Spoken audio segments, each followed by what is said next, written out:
At the family reunion, my dad announced, "I'd rather eat garbage than talk to you again." Sister laughed. Mom tried to stop him, but I said enough and left. It's funny because he didn't know that in a month later he would come begging me. It started with one of those text messages you stare at for 10 minutes before deciding whether to reply. Just a line from my mom, "Please come to family dinner. It's important." I didn't reply. Then she called. The first time I let it ring. The second time I answered. She didn't beg, not exactly, but her voice had that soft edge she only used when she hoped I'd do something I clearly didn't want to. She said everyone would be there. That they wanted to talk. That it was time. I said, "You mean it's time for me to apologize again for something I didn't do?" She didn't argue. She just became quiet for a moment and said, "Do it for me, not for them." And maybe that's the only reason I agreed. I booked the table myself.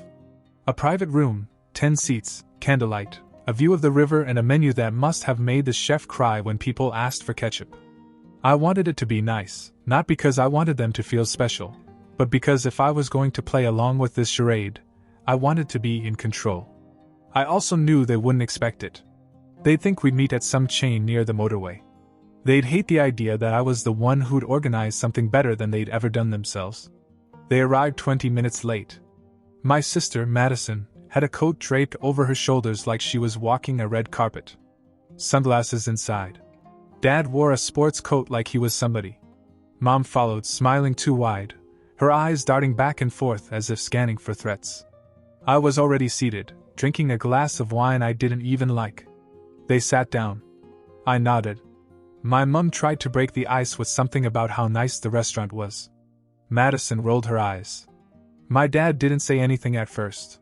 He just stared at me, then laughed. Then, without even waiting for the waiter to leave, he said it. "I'd rather eat rubbish than talk to you again." Then Madison actually burst out laughing. Hard, cackling in her seat as if she'd heard the best joke of the year.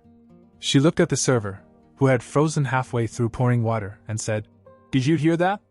He finally said something true. Mom reached across the table to stop her, but she kept going.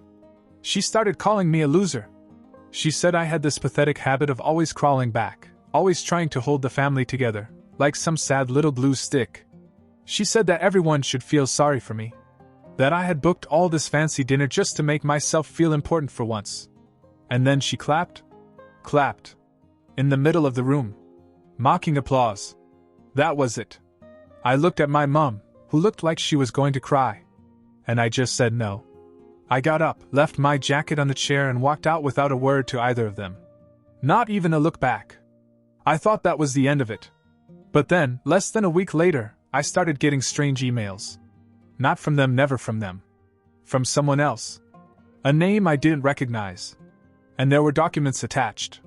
Financial records. Screenshots. Things I wasn't supposed to see.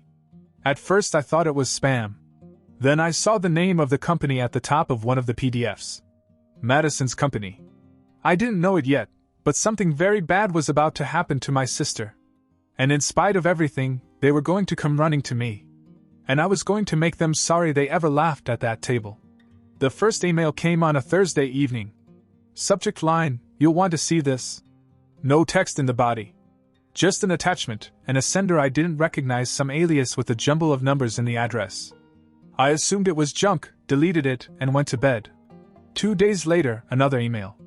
Same sender, this time with 3 attachments. Still no message, just more PDFs, spreadsheets, and a JPEG that looked like a screenshot of a Slack conversation. Something about refunds and someone called Ken needing to be silenced. I still didn't click. But then came the third, and this time the subject line had a name I couldn't ignore, Madco Ventures Internal File Urgent. Madison's company. On pure instinct I clicked. No viruses, no ransom notes. Just files. Dozens of them. Financials, transfer logs, emails between executives, someone highlighting discrepancies in employee payments, tens of thousands of dollars moved every few weeks to accounts with no names, just numbers. But one detail made my stomach turn. A scanned document bearing Madison's signature. It was under a memo that said, "Push these through before the end of the quarter. No need for legal to check." I scrolled on. Another file with an expense report sheet approved, listing consulting fees. in cash payments to an entertainment company that didn't even have a website. This wasn't some minor miscalculation or accounting error. It looked like a front. It looked dirty. It looked federal. But I still didn't know what any of this had to do with me until the last email came. This one had a message. One line. Your sister's going to need a friend soon. Thought you should see this before it all blows up. I didn't sleep that night. On Monday I ignored 6 calls from my mother. I picked up the 7th, and she sounded out of breath. She said there'd been an accident. Madison was in hospital. Something about fainting, heart problems, exhaustion, they weren't sure. They were keeping her for tests. I asked if she was okay. My mum said, she's scared, Andrew. She keeps asking for you. That part took me by surprise. I almost said yes. I almost asked which hospital. But something stopped me. Then, 2 hours later, I got a text from my dad. We need to talk. It's urgent. At your place? I stared at it for a while. I didn't answer. But 30 minutes later they came anyway. It was the first time my dad had been in my flat. Ever. He looked thinner, like someone had taken a straw and sucked the life out of him. My mum didn't say anything. She just kept fidgeting with her sleeves. I didn't invite her in. I stood in the doorway. My dad handed me a folder plain, manila, a little wrinkled, and said they needed my help. He said Madison was in trouble. Real trouble. He used words like investigation and indictment. He said they'd frozen her accounts and seized her work laptop. And then he looked me dead in the eye and asked if I could loan them $80,000. I laughed. Couldn't help it. Just laughed right out the door. He flinched. I told him they had picked the wrong loser this time. The one who always apologized. The one who always booked the table. The one who was apparently such a pathetic joke that they couldn't even be polite to him for one night. My mum tried to intervene. Said it wasn't like that. That they were scared. That Madison didn't know what she'd signed up for. That it was all happening too fast. I looked at them both, standing there, practically sweating with guilt and despair. And for a second, I thought about saying yes. About stepping up. But then I remembered Madison clapping at that restaurant table like she was watching a school play. So I told them no. And then I told them that I already knew. My dad blinked. My mum's jaw clenched. I stepped back and shut the door. They didn't knock again. They didn't try to contact me again for 3 days. I figured they were either too embarrassed or too busy cleaning up the mess Madison had made. Either way was fine with me. I spent those days doing something I hadn't done in years, absolutely nothing. I didn't check my email. I didn't answer my phone. I went to the park near my flat, sat on a bench with coffee, and just existed. No drama. No family chaos. It was strangely peaceful. Until I turned on the television on Thursday morning. It was a local news bulletin, the kind that usually reports on the weather and petty crime. But then I saw it, breaking allegations surface against Madco Ventures CEO Madison Bell. I stared at the screen. A blurry image of Madison walking into a courthouse, flanked by 2 men in suits, one of whom looked very much like a federal agent. The anchor mentioned words like fraud, embezzlement, and ongoing investigation. They said unnamed whistleblowers had provided financial evidence going back more than 3 years. They showed an enlarged image of a document with a signature that had already been circulating online. Their signature. It was surreal to watch the world see what I'd already known. But what took me completely by surprise was the name they mentioned next. Mine. Sources close to the investigation say a family member of the accused recently received anonymous internal documents and may have been approached for financial support. I blinked. This wasn't supposed to be public. I hadn't said anything. I hadn't leaked anything. And I certainly hadn't spoken to anyone in the press. 10 minutes later, my phone exploded. Old colleagues. High school friends. Even my landlord was texting me, "Hey, are you okay, man?" Saw the news. Then came the call from the block number. I usually let them go to voicemail. But I picked it up. It was a reporter. Some guy from a financial magazine. He said he had sources who said I might be involved in helping to expose the fraud at Madco. He asked if I'd be willing to comment. I told him I didn't know what he was talking about and hung up. But then something unexpected happened. An hour later, someone rang my doorbell. I didn't recognize the voice at first. He said his name was Eli and that he was the person who had sent me the emails. He said he didn't want anything, just to explain before things got worse. Against every instinct, I let him up. He was young. Maybe mid-20s. Wore a hoodie, trainers, looked like he hadn't slept in a week. He sat on the edge of my couch, nervous but not threatening.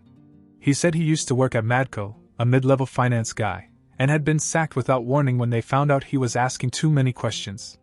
He hadn't just stumbled across the scam. He had evidence, backup drives, recordings, and even an entire email thread where Madison told someone to shut it down quietly. Or, we're all going down. He had already talked to investigators. They were building a case. But he said something else that made my stomach turn. Your name came up, man. Madison tried to pin it on you. I blinked. What? He nodded. They found an old draft email where she tried to make some transfers under your name. She never sent it, but it was there. Like, just in case. So they hadn't just been laughing at me. Not only had they begged me for money after the fall, but Madison, my own sister, was apparently willing to use me as a scapegoat if it meant saving herself. I sat back, stunned. He said he thought I should know before it went to court. That summonses had already been issued. That I might want a lawyer. When he left, I didn't say much. Just thanked him. I closed the door. Then I opened my laptop and started going through every email, every file he had sent me. I forwarded it all to one person. A lawyer I hadn't spoken to since college. Because suddenly I wasn't just the guy running away from a toxic family. I was a target. I didn't sleep that night. Not because I was scared, but because I was angry. I kept thinking about that dinner, about Madison clapping while my dad acted like I wasn't even human. And now this? Now she was going to leave me holding the bag when it all fell apart. I passed everything on to Brian. Brian was a friend from law school. We hadn't spoken much since graduation. He'd gone big, corporate law in a downtown high-rise, while I'd gone into something quieter. But he always said if I ever needed a favor, just one, he'd be there. I decided to take him up on it. He called me back within a quarter of an hour. He didn't ask a lot of questions, just said, "You're going to want to get in front of this. Come in tomorrow." When I walked into his office the next day, he had a file on me, 2 coffees and a whiteboard with half a timeline sketched out. That's when I realized something that should have scared me more than it did. He believed it. All of it. And not only that, he thought it was bad. I told him about the email drafts. About the guy called Eli. About my parents turning up asking for money. About Madison's plan to quietly shift the blame my way. He didn't flinch. He'd seen worse. Then he asked the question I wasn't prepared for. Do you want to protect yourself? Or do you want to bury them? I hesitated. I said I didn't want anything bad to happen to my family. That in spite of everything, I didn't want to destroy them. I just didn't want to take the blame. I said I just wanted them out of my life and far away from my name. He looked at me and said, "Then we'll do both." Brian wrote a letter. A very formal, very cold letter. It was addressed to Madison's legal counsel who, we found out, had already started contacting former employees, probably trying to keep things quiet. The letter made one thing very clear: if my name appeared anywhere in their defense, in court or in the media, we would take immediate legal action for defamation, obstruction and damages. And Brian wasn't bluffing. He sent the letter that afternoon, straight to the inbox of the managing partner of her firm. The next morning, their legal team called him. They were panicked. They denied everything. They said the email was a misunderstanding. That no one had ever intended to implicate me. That they were deeply sorry for any stress it had caused. Brian just said, "Make sure your client understands that." Very clearly. Then he smiled and added, "Because if she doesn't, he'll go public." Everything. They backed off. Hard. And fast. But that wasn't the end of it.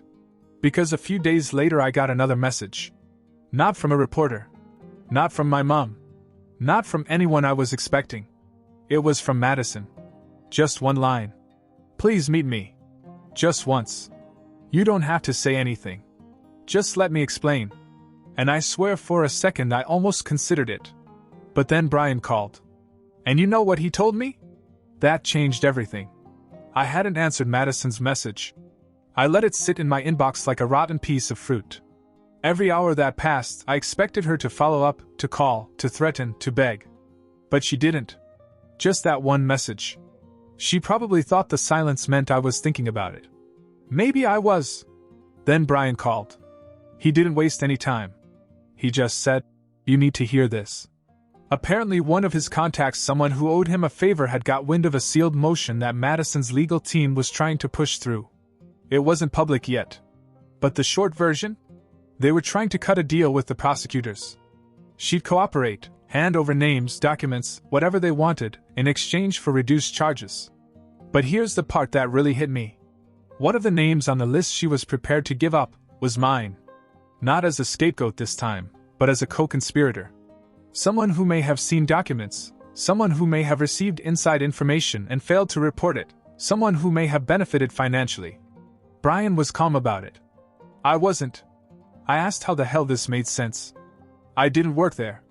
I didn't know anything until weeks ago. I didn't do anything. Brian said it didn't matter. What mattered was that their team was willing to try. If it stuck, even briefly, even just enough to raise questions, it would take years to shake it. Investigations. Reputational damage.